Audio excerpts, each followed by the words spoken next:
Sure. This is Rockin' with Jam Man. Is with hearts and hand grenades. How you doing? I'm doing great. How are you? Good, just chilling, enjoying life as it goes. Excellent.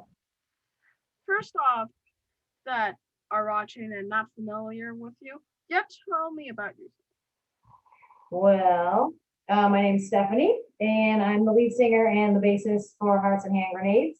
And we are a modern hard rock band, we'll say, out of the Buffalo, New York area.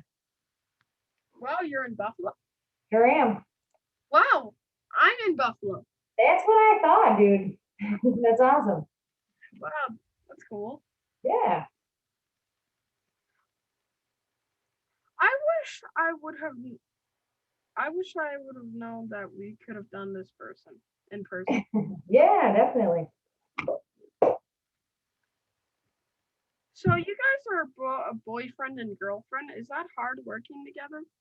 No, it's actually pretty convenient because normally when you're out playing, that chews up a lot of your free time. So that's like, your evenings and your weekends. So for Mike and I, it's actually really convenient because we get to hang out, while we're doing our nights and weekends gig with the band. So it's been really fun. Have you ever seen song lyrics about what a jerk your boyfriend or girlfriend is and have the other one be like, you know what? You ain't writing about me. Yeah, actually, we did. So our second album that's coming out in November, Mike got on my nerves the way he was writing one of the songs. So I decided to write some lyrics about how illogical I thought his song was, and it was all about him being stupid. Yay! Right? Stupid boyfriend, stupid boyfriend. Yeah, Yeah, exactly. brain. He got no brain. He got dirt for a brain. Doodle brain. Doodle brain. That's right. I'm gonna tell him you said that too. Yeah, maybe I can beat him up then. There we go. I love that track, Bad Medicine. It really rocks. It has a unique style. Thank you very much. Yeah, that was a really fun one to put together. It's got kind of like this punk pop vibe to it. So that was really, really fun. What is the meaning behind the song? What is the meaning behind it? Bad medicine. So that song really comes down to just being annoyed when somebody tells you, that everything will be fine. It's no big deal, right? So sometimes stuff just goes wrong. And I get really sick of people telling me like, oh, it'll be fine, it'll be fine. So bad medicine is just somebody giving you really bad advice, telling you no big deal, and it's just, nothing to worry about. And when in fact, yeah, there's plenty to worry about. Stuff doesn't go the way you want it to, and it sucks. Well, my advice to anyone that's having a yes, you have to worry about it, but just try to clear your mind because then the pressure is gonna get to you, and then it's actually gonna happen. See, if you think about it too much, That's true. That can happen too. yeah, because Yep. I get too scared and stutter. Right on. Yeah. Did you do a lot of writing during the pandemic?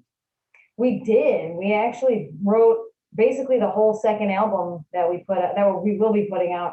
Um, we just used all of our downtime that we had to just knock that out. So as much as it sucked, that we couldn't be out playing gigs and doing what we love to do, it was really fun to be able to spend that time just taking a step back and working on brand new material so that we could, be ready to go when everything opened back up, which now, so we're going on tour next week. We're going to be gone for a couple of weeks. But we might not have been able to do that had we not spent the time to just sit down, put our heads together, and knock out, some new songs. How did you all handle the writing process for your upcoming album? Is writing Yes. a group process? Writing a group process? Yep. So writing is actually pretty fun for us. It typically starts with Mike comes up with some guitar parts, and he's just like, hey, I think this is cool. Check this out. 9 times out of 10, I tell him how much I hate it. And then, we just kind of like tweak things jokingly, we have a good time doing it. We just sort of like get that molded into a sound that we like. So we get the guitar and the bass parts together. Then I usually put some lyrics to it. Then we bring in the other two guys, and the magic happens, and we just end up with a song. Wow, that was pretty quick. Wow. How did the pandemic affect you? Um, it sucked. Let's just start there. So we all like to play, music. We all play in our original band, Hearts and Hand Grenades. We've also been playing locally as well, doing some cover gigs and stuff like that. So when all that came to a screeching halt, you don't really know what to do with yourself. You've been doing this for so many years, and all of a sudden you can't do it. So we had to really just scale back and learn how to sit around and do nothing. But I think that is why we ended up writing a whole new album, because we had to do something. We couldn't just sit there and be bored the whole time.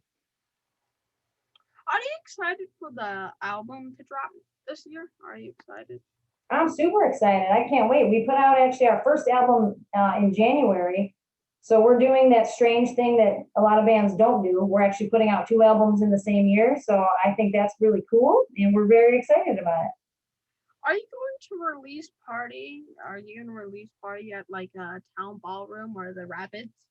I don't know about those places, but we've been talking about doing something. So we'll see. We haven't planned anything just yet, but we would like to do something just to, get a group of our friends together and our fans and be able to share the music with them. 2021 is going to be the year of the ladies of rock. You know that, right? I love that. There are so many female-fronted rock bands like you and metal bands coming out, and finally, making it equal, rock and metal equal. That's right. That's right. There needs to be more chicks rocking out. Yeah, there should be an equal amount. Everybody's equal. Definitely. It just might look different, might be different, but we're still the same being. Yep. Absolutely. Do you feel more pressure in the industry being a female? Do you feel more pressure? I never really thought that way. I've actually been asked that question quite a few times. So for me, I just get up on stage and I go do my thing. It's something that I like to do. I enjoy doing it, and I don't really think I'm doing anything special being a female in a rock band. But I guess when you think about it, just the amount of women that front rock bands like that, there aren't a lot, so I'm very grateful that I have the opportunity to do that. And it's really fun, so I think it's really cool.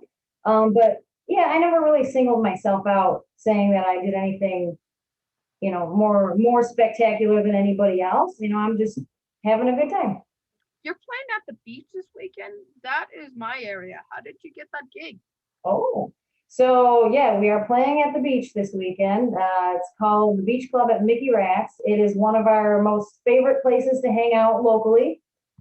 We are actually the house band with our cover band that we play in. So we do that almost every other weekend, I guess I'd say. And we're good friends with the people that run the place and a lot of the bartenders. So it's like home base for us.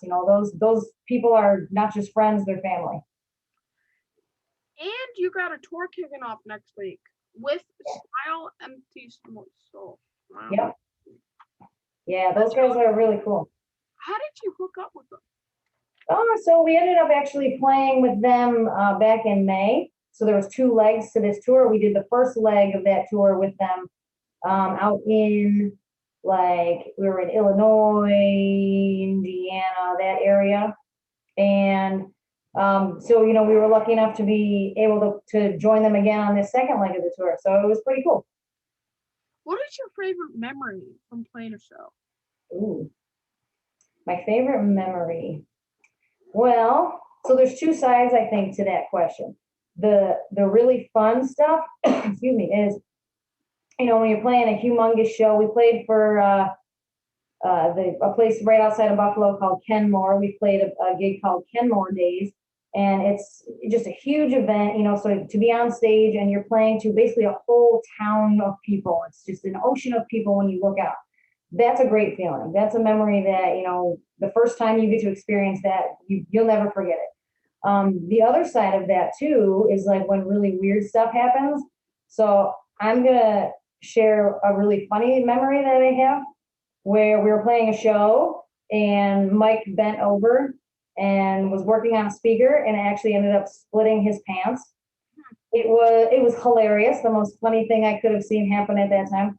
And because we're at a show, right, and the show must go on, so the only thing he could do was get some duct tape and duct tape his pants together, and then he played a whole like 4 hours with duct tape in his pants. It was fantastic. What is your worst memory from playing? Oh, that was probably Mike's worst memory. My worst memory. I don't know. I haven't really had anything bad, I guess, that was so bad, that it would be this horrible memory. So hopefully it stays that way, but I don't think I have a worse memory. If you could make your dream tour, who would be on the bill? So my favorite band is Muse. So if I could play a tour and support those guys, that would be the best thing ever. Any other or just them? No, well, there's tons of bands I'd love to play with. Hailstorm for one. I love Hailstorm. In this moment, they're good too. There's basically infinite amount of people you want, and also deceased counts. Also deceased counts. Yeah. What's next for you? Oh, so we're just gonna do this next leg of the tour in the next couple of weeks, and we want to get the album out there in November. And then, I mean, for us, we just want to keep playing shows. We want to keep touring, and we want to keep writing. So the next thing for us is just staying as busy as possible. How do my followers follow you? How do they follow you? Yeah, you can check us out on all social networks. So Facebook, Instagram, Twitter, all the fun stuff. You can also hit us up at heartsandhandgrenades.com. Check us out on our website. Up on the site and on the socials, we've got all of our tour dates, ticket links, all the fun stuff. And then we put, some fun pictures while we're on the road too. So anything that's new for us or anything like that's an update, we'll definitely get it out there. So everybody can just check us out there. Well, thank you for being on the show, man. Man, I hope the next time we talk is at the backstage at one of your shows. Peace. Thank you. Yeah, have a good one. You too. Bye.